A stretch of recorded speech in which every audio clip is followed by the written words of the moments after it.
Peggy 18. Previously on Brotherhood Diaries. Rome is 3 times the size of Florence, so it made sense for us to introduce the horse in the city. As a player, you totally get to customize your own assassin. With this, the player will have some pretty kick-ass allies to help him fight the Borgia. The papal troops march across the countryside, conquering the cities of Italia one by one. Only Ezio Auditore da Firenze stands between the Templars and his brilliant, ruthless general, Cesare, and his ambition. Welcome to Assassin's Creed Brotherhood Diaries. In Assassin's Creed Brotherhood, Ezio is facing his toughest foe ever. Cesare Borgia is the perfect nemesis. And basically, he can do whatever he pleases. He's got unlimited resources, being the general of the papal armies. He's really, really ruthless, and truly Ezio's biggest challenge to date. To unite Italia, I must have every institution under my control. He's trying to take over the whole country and unite it under the Templars.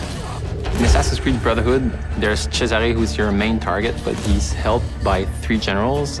The Duke de Valois, he has a huge army which helps Cesare make his law in Rome.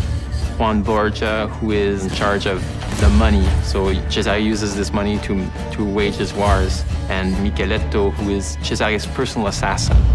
So we dedicated 1 full sequence of gameplay to learn a little bit about their backstory, how their influence is corrupting Rome and everything. So you'll get to experience the constant build-up where in the final showdown, you get to track down your final prey and kill him.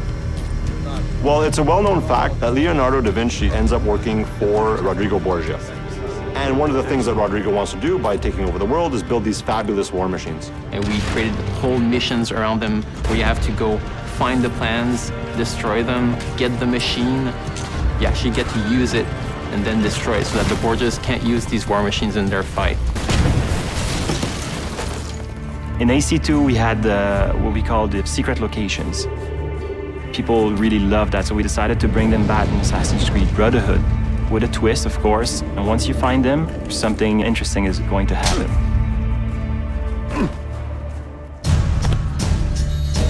And then there's gadgets like crossbow that I've wanted to use since AC1. Now we have it in the game with upgrades on it. There's also the parachute, which is based off one of Leo's drawing that will permit you to glide if you jump from high enough buildings.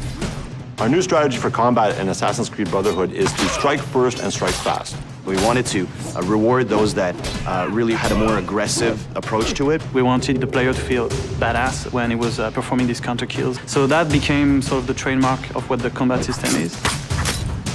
You may have noticed there are now enemies with guns. If you know a bit of the history of Rome and of Leonardo, those assets end up in the hands of the Borgias. So what you have is now we have enemies that are a lot more aggressive, but at the same time, Ezio is a lot faster of a fighter. The Papal Guards are basically the ultimate elite guards that we're going to have in Assassin's Creed Brotherhood.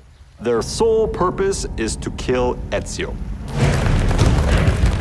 They're super brutes, they're super agile. They'll sucker punch you all the time. They'll have 2 people hit you at the one time. So they have the best of all the other archetypes. So it's all about mastering not only the combo system, but also mastering your defensive strategy and your offensive strategy as well. The coolest move I've seen is this extremely violent move with both the sword and the gun.